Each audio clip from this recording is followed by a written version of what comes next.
My name is Elena. I grew up in Phoenix, Arizona, in a one-story house where the kitchen light never went off at night. My mother said it was for us kids, so we wouldn't be scared of the dark. Later, I realized it wasn't for us, it was for her. That light let her see if he was walking down the hallway.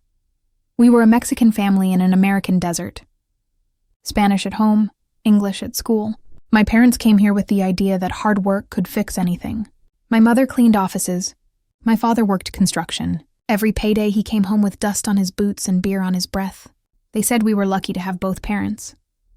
People say that like it's a prize. I was the youngest of 4. My sisters shared one bed. My brother got the couch, and I slept in a twin pushed against the window. The smell of bleach and beans cooking was our background music. We weren't rich, but we weren't starving either. My mom made birthdays look easy even when the electricity bill came with a red line across it. She kept the pain behind clean floors. My earliest memory isn't a birthday or Christmas. It's a warning. I was maybe 4 when my mother bent down, her voice low, and said in Spanish, "Mija, if I leave the room, you come with me. Never stay alone with your father." I nodded like I understood, but I didn't. I thought it was a game. Follow the mother. I didn't know she was teaching me survival. My father was a loud man, quick to laugh in front of others, quicker to snap at home. He'd curse in Spanish and call my mom useless, then fall asleep in his work clothes. When I was older, I'd hear the neighbors fighting and think, so it's not just us. That's how children normalize danger. They find echoes of it and call it family. When I was small enough that climbing on their bed felt like a mountain, I used to watch them talk in Spanish, the rhythm of words I didn't yet understand. One afternoon, my mother left the room to check something on the stove. I remember the sound of her sandals sliding on the tile, the smell of Clorox, the click of the back door closing. My father looked at me then, and something in his face changed. He called me over. I trusted him. I always did. My mom used to scratch my back at night to help me sleep. We called it tickles. When he said, "Come here, I'll give you tickles," I thought it was the same thing. I crawled onto the bed. He told me to lay on my stomach, then turned me over. His hands were rough, sandpaper from work. They moved wrong. Up my shirt. Slow. I remember the smell of sweat, the heat under the blanket, the sound of my heartbeat filling my ears. Then nothing. That's how most of my memories of him are.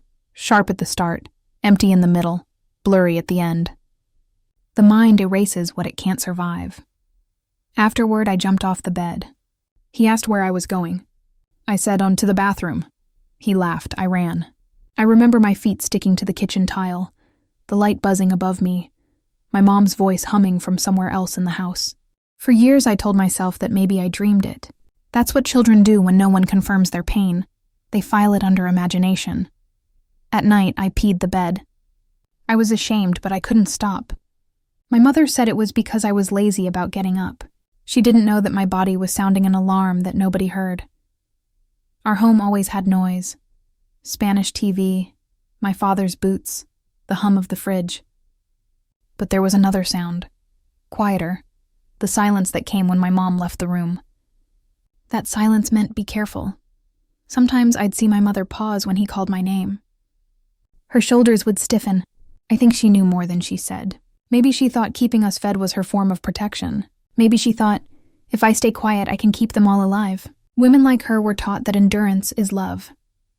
By the time I was 8, I knew every crack in the hallway floor. I knew which boards creaked when he walked and which didn't. I learned to measure distance by footsteps, 10 from the couch to my door, 4 to the bed. When you live in fear, you become your own security system. In the mornings, the desert sun poured through the thin curtains like melted gold. My mother would hum while making coffee, and I'd sit at the table pretending to color while watching her hands shake slightly. She always made extra, 1 cup for herself, 1 for him. That was how forgiveness looked in our house. Poured hot, handed silently. There were good days, too. Days when he'd fix my bike or buy paletas from the ice cream truck. Days when I wanted to believe that he was only rough, not cruel. But even then, I watched his eyes. When he looked at me too long, my stomach turned. When he smiled, I waited for the tone to change. People ask later, how could it happen if your mother was there?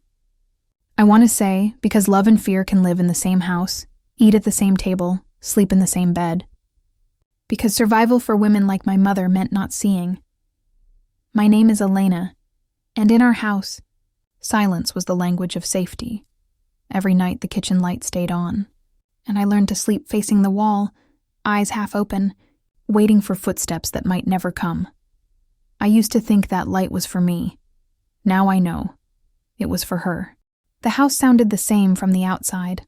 A hot wind, the hum of an old air conditioner, the faint buzz of the kitchen light that never went off. Inside, everything depended on the sound of the front door, the truck engine slowing, the weight of his boots on the porch, the slam that decided whether the night would be loud or silent. In that house, mood had a sound. You could hear danger coming. Her mother's rule was simple. We don't talk about family outside the family. She said it softly, but it was a law. They had carried it across the border from Mexico like a family heirloom, along with recipes, rosaries, and the habit of keeping quiet. Immigration hadn't erased the silence. It had only changed its language. From the street, their life looked ordinary. 4 kids, both parents, a Virgin Mary statue by the mailbox. Inside, it was a map of moods. If he was laughing, everyone breathed. If he went quiet, everyone froze. She could tell what kind of night it would be from the way his truck stopped. If it idled too long, she'd slip into her room and pretend to study. Her mother worked nights cleaning hotel rooms. Before leaving, she'd say, "Take care of your brother." But her brother was 15 and always gone. That left the girls, the hum of the refrigerator, and the hallway light that stayed on like a warning. Her mother double-checked the stove, the locks, the windows, everything except the one thing that mattered. Maybe she couldn't bear to look too closely. Before she left, she'd stroke her daughter's hair and say, "Be a good girl." Good meant quiet. Quiet meant safe. School was another planet. Air-conditioned, polite, predictable. Teachers called her sweet. That word felt like a disguise. Something small and clean she could hide behind. When they asked what she wanted to be when she grew up, she said, "A teacher." Really, she wanted to be a woman who could leave a room without fear following her. One afternoon, a counselor noticed the bruises on her arm. She said she fell off her bike. That was her first real lie, the one that taught her how loyalty can sound like silence. When you grow up protecting everyone else, lying becomes an act of love. Her father's anger didn't need a reason. It arrived like the desert wind, dry, invisible everywhere. He could explode because dinner was late, or because her shirt was too short, or because she laughed too loud. After each outburst came an apology in disguise, a candy bar, a soda, a pat on the head. That's how children learn confusion. Pain followed by reward. Cruelty wrapped in care. Soon she flinched at kindness. 2. She studied her sisters the way soldiers study survival. The oldest fought back. He hated her for it. The middle one disappeared. She copied the middle one. She became invisible, helpful, obedient, and silent. When people said "such a quiet girl," she smiled, not realizing they were praising her survival tactic. At night, she stayed half awake listening for footsteps, 10 from the couch to her door, 4 to the bed. If they stopped outside her room, she'd hold her breath and pretend to sleep. Sometimes it worked. Sometimes it didn't. Fear trained her body to wake seconds before danger. Touched her. Her mother knew something, but never said it. She stopped letting her sit on his lap in pictures. She made excuses to keep her busy when he was home, but she still called him mi amor. She still washed his shirts. Love for her was endurance. For the child, it was watchfulness. The summer they moved to a smaller house, her mother said they were starting over. New walls, same air. Her father told the neighbors they were a happy family. She smiled and nodded. Starting over didn't mean safer. It just meant farther from witnesses. In the new house, she began locking the bathroom door even to brush her teeth. He'd pound on it, furious. "What are you hiding?" he'd ask. The answer was simple. Herself. Friends stopped coming over. It was easier to be lonely than to explain why the hallway light stayed on. When people asked why she never mentioned her dad, she said he worked a lot. When they said, "You're lucky to have both parents," she said, "Yeah." That word carried more lies than truth ever could. By 13, anger had settled under her skin like heat under asphalt. Her mother called it hormones. She wanted to say it was history. She wanted to ask, "Why did you let him back after what he did to my sister?" But the night everything changed didn't look different from the others. Same heat pressing through the windows, same hum of the kitchen light, same smell of Clorox and cooked beans. But sometimes the smallest shift, a glance, a silence, a hand staying too long, tips the whole world over. She was 17 the day she saw him holding her sister's baby. The look on his face wasn't love. It was the same slow, hungry look she remembered from when she was small. It hit her like a flashback, not an image, but a physical wave, a tightening in her chest, a voice screaming from the body, "Not again." That look was the bridge between past and present, proof that monsters don't retire, they evolve. They were driving back from a weekend visit to her aunt's house in Bakersfield. The baby was in her sister's lap, her mother humming to a radio station that faded in and out. The highway stretched endless under the desert. "Son."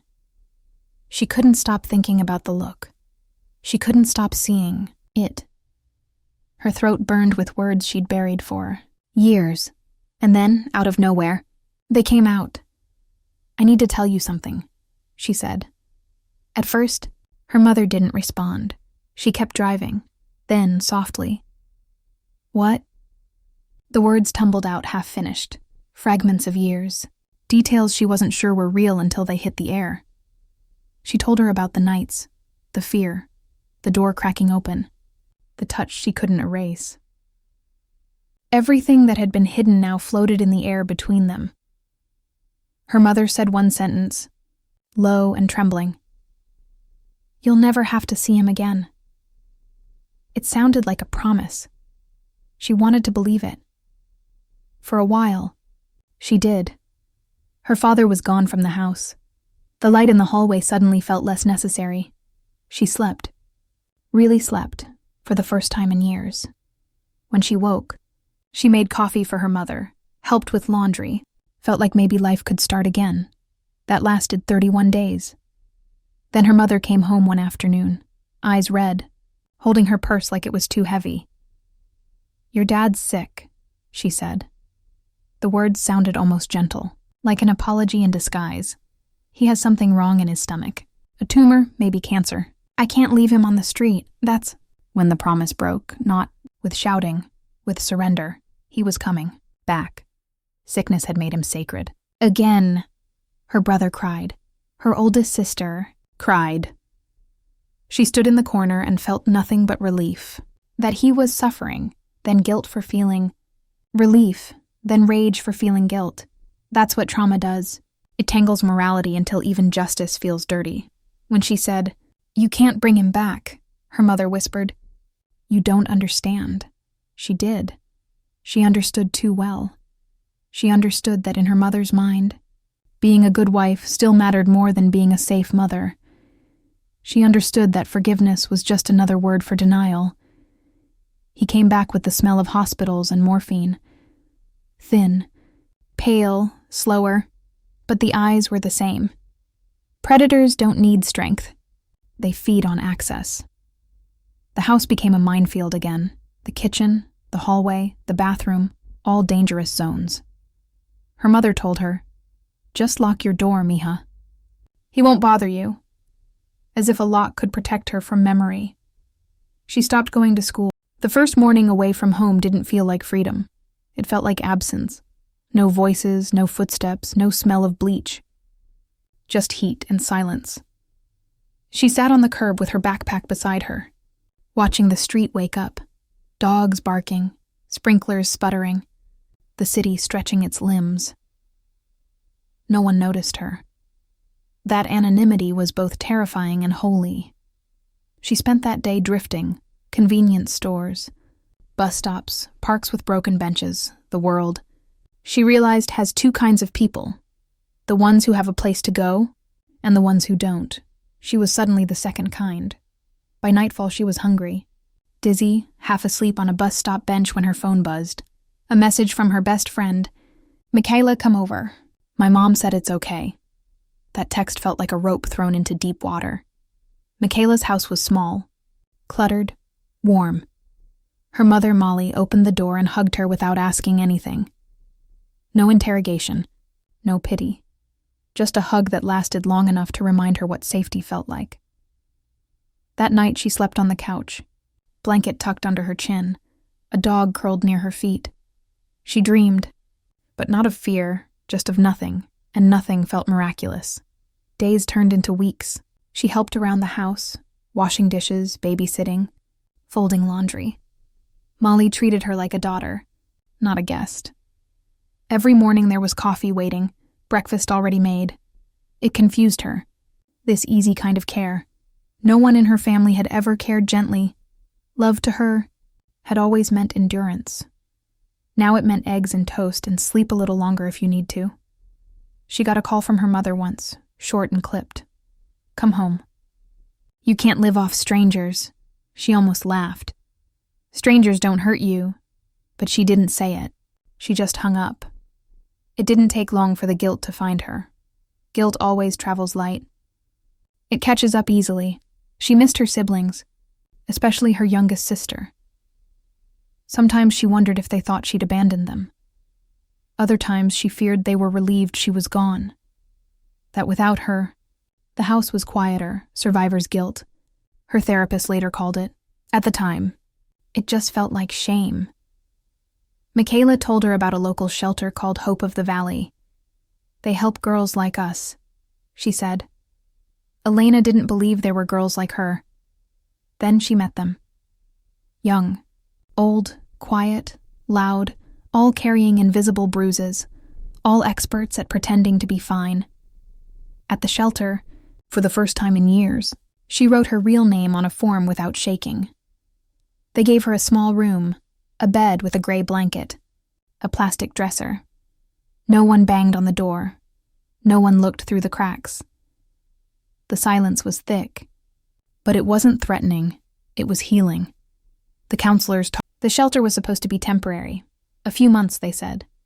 Enough time to get a job, find an apartment, start a life. But a life isn't something you find. It's something you rebuild from pieces that were never meant to break. She moved into a small apartment with her sister, the one who had once cried in the car when she told the truth. They had both changed. The high. Silence between them wasn't shame anymore. It was survival. They didn't talk about the past much, but it lived between them, like an old photograph no one wanted to throw away. At night, the apartment hummed softly. A fridge, a ticking clock. Her sister's breathing from the next room. No yelling. No slamming doors. It was strange how peace could feel foreign at first, almost uncomfortable, like wearing someone else's clothes. But she was learning. Every day she unlearned a little fear and replaced it with something new. Trust. Laughter. Sleep. She got a part-time job at a thrift store downtown. Customers came and went. She liked the rhythm. Sort. Fold. Hang. Repeat.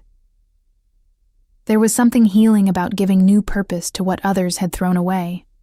Sometimes she wondered if people were like that too. Therapy continued.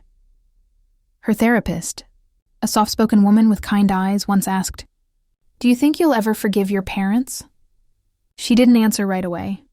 Forgiveness felt like an ocean she wasn't ready to cross. "I don't think forgiveness means what people think it does," she said finally. "Doesn't mean letting them near me." Again, the therapist nodded. "That's not forgiveness," she said. "That's survival." Months passed. She still had nightmares sometimes. Her father's footsteps in the hallway, her mother's voice saying, "Just lock your door." But now she could wake up, sit up, and remind herself, "That's not my house anymore." She would turn on the lamp, see the small cactus by her bed and breathe. It wasn't much, but it was hers. Her mother called occasionally, short. Awkward conversations. How are you? Fine. Working? Yes. The rest stayed unsaid. Sometimes her mother cried. Once she said, "You know, I didn't know how to protect you." And for the first time, Elena didn't argue. She didn't forgive either. She just said, "I know." It was enough. Her father was still alive then, weaker, mostly in bed. She heard through relatives that he asked about her. She didn't answer the call. When he died months later, she didn't go to the funeral. She lit a candle instead, one of those small glass ones from the dollar store. She whispered, "You don't own me anymore," and watched the flame flicker. It felt less like goodbye, and more like exorcism. Grief is strange when the person you lost is also the person you had to survive. It's not sadness, it's space. A heavy, echoing space that asks, what do I do with all this emptiness now that fear is gone? She started filling that space with small, ordinary things. Music in the mornings, journaling, coffee with friends, little rituals that anchored her to the present. Healing didn't look like triumph. It looked like groceries, rent, laughter, and sleep. Sometimes she still felt anger, thick and sudden. Sometimes guilt. But she was learning not to build her home inside those emotions. They could visit, but they couldn't stay. One afternoon, she volunteered to speak at a local women's center. They were holding a support group for survivors, and they needed someone to tell her story. Her voice trembled when she started, but she kept going. Every sentence she spoke made the air a little lighter. When she finished, the room was quiet,